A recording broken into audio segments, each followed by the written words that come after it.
The voice message ended before the sentence did, but it was already enough to destroy everything I thought was stable. My name is Adrian Caldwell. I live in Buckhead, Atlanta, and until that moment, I believed I was in control of my life. The message came through at 8:17 p.m. Not to me, to our shared group chat, the one with our friends, the one where everyone jokes, shares plans, and pretends things are normal. I saw her name, Vanessa Whitmore.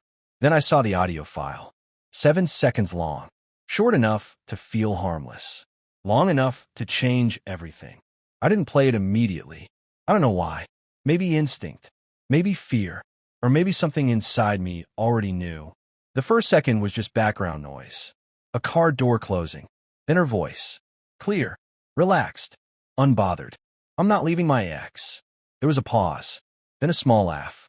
The kind she never used with me. Just deal with it. The message cut off. No context. No explanation.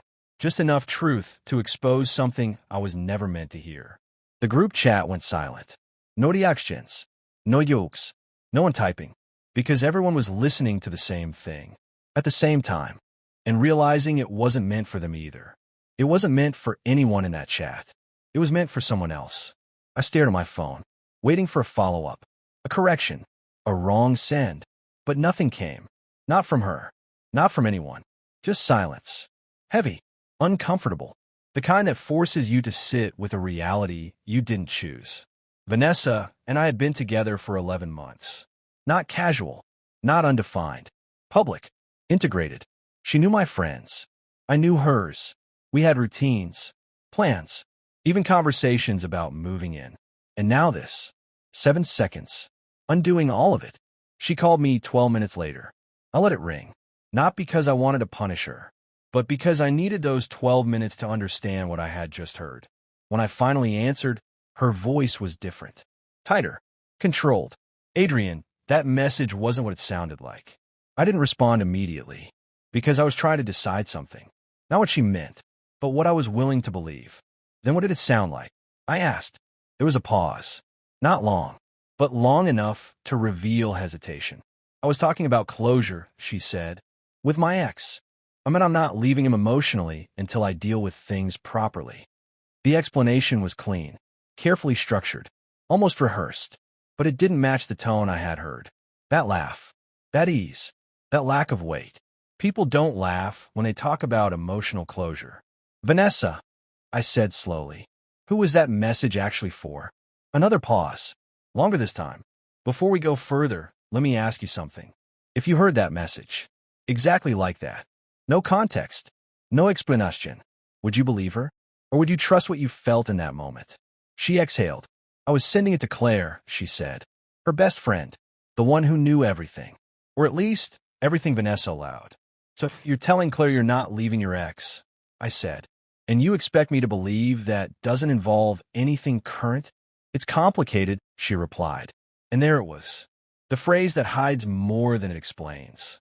I didn't raise my voice. I didn't accuse. I just asked one question. Are you still involved with him? Silence. Real silence this time. Not hesitation. Not thinking. Avoidance. I haven't completely cut him off, she said. Carefully. Measured. Like each word was placed to minimize damage. Because he's still important to me. That sentence didn't hurt the way I expected. It clarified. Cleanly. Directly. Brutally. You're with me, I said. But you're not done with him. It's not like that, she replied quickly. But it was exactly like that. And we both knew it. The next few days weren't dramatic. No shouting. No scenes. Just distance. Subtle at first. Then obvious. She texted less. Called less. Showed up late. Left early. And I stopped asking. Because I wasn't confused anymore. I was observing. Patterns. Behavior. Truth. A week later, I saw something that removed any remaining doubt. It wasn't intentional. I wasn't looking. I was at a cafe in Midtown. Working. Thinking. Trying to rebuild a sense of normal. And then I saw her. Across the street. Standing next to a man. Close. Comfortable. Familiar. They weren't arguing. They weren't tense. They were aligned.